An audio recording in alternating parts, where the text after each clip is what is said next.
Hello दोस्तों, आज ध्यान देंगे। आज हम क्लास 12th का ठोस अवस्था का मतलब हम देखेंगे। क्रिस्टलीय जालक जो होते हैं 7 प्रकार के देखते हैं और उसमें कुल कितना प्रकार के मतलब ज्यामिति पाए जाते हैं, वो सब के बारे में हम लोग पढ़ेंगे।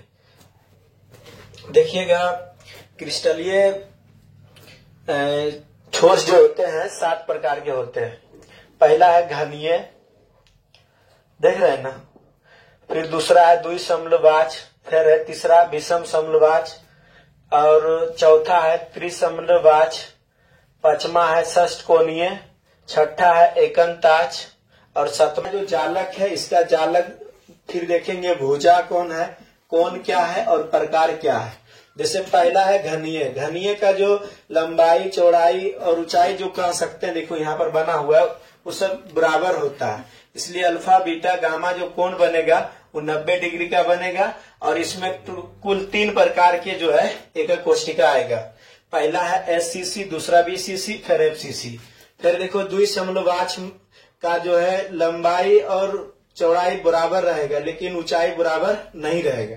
लेकिन तीनों कोण अल्फा बीटा गामा 90 डिग्री का होगा। जेकरा में देखो नंबर 2 है तो 2 गो आएगा, एससीसी और बीसीसी। तीसरा देखो विषमलवाच है, एकरा में देखो विषम है, मतलब तीनों बराबर नहीं रहेगा, तीनों भुजा बराबर नहीं रहेगा, चाहे ए बी या सी की बात करें। लेकिन कोण तीनों कितना रहेगा, 90 डिग्री। एकरा में कुल 4 प्रकार के आएगा, देखो 4 है। हाँ, तो 4 प्रकार के एससीसी, बीसीसी, एफसीसी और ईसीसी आएगा, ठीक ना। फिर देखते हैं त्रिसमलवाच में जो है मतलब कह सकते हैं तीनों भुजा आपस में बराबर होगा। अल्फा बीटा का जो कोण होगा 90 डिग्री का होगा, लेकिन जो गामा है वो 90 डिग्री के बराबर नहीं होगा। और इसमें एक ही प्रकार के एकक कोष्ठिका रहता है, एससीसी। फिर देखो षष्ठकोणीय में इसका जो कह सकते हैं लंबाई जो है चौड़ाई बराबर है लेकिन ऊंचाई बराबर नहीं है।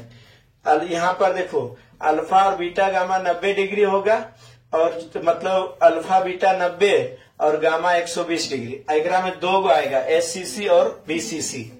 फिर देखा जाए एकंताच में, एकरा में लंबाई, चौड़ाई, ऊंचाई जो भी है तीनों बराबर नहीं रहेगा। फिर अबरी उल्टा ले लेंगे, अल्फा और गामा 90 डिग्री हो जाएगा लेकिन बीटा 90 डिग्री नहीं होगा। जेकरा में आएगा कौन जी, एससीसी। हाँ, फिर देखो त्रिसमनताच में एक तीनों भुजा बराबर आपस में नहीं रहेगा, लेकिन यहाँ पर देखो अल्फा बीटा गामा जो भी है ये तीनों आपस में 90 डिग्री नहीं होगा। और एकरा में एगो आएगा, एससीसी। अब ये कुल को जोड़ दिया जाए तो 14 प्रकार के जालक बनेगा, जिसे हम लोग कौन सी कहेंगे, ब्रेबेज जालक, ठीक ना। ठीक है,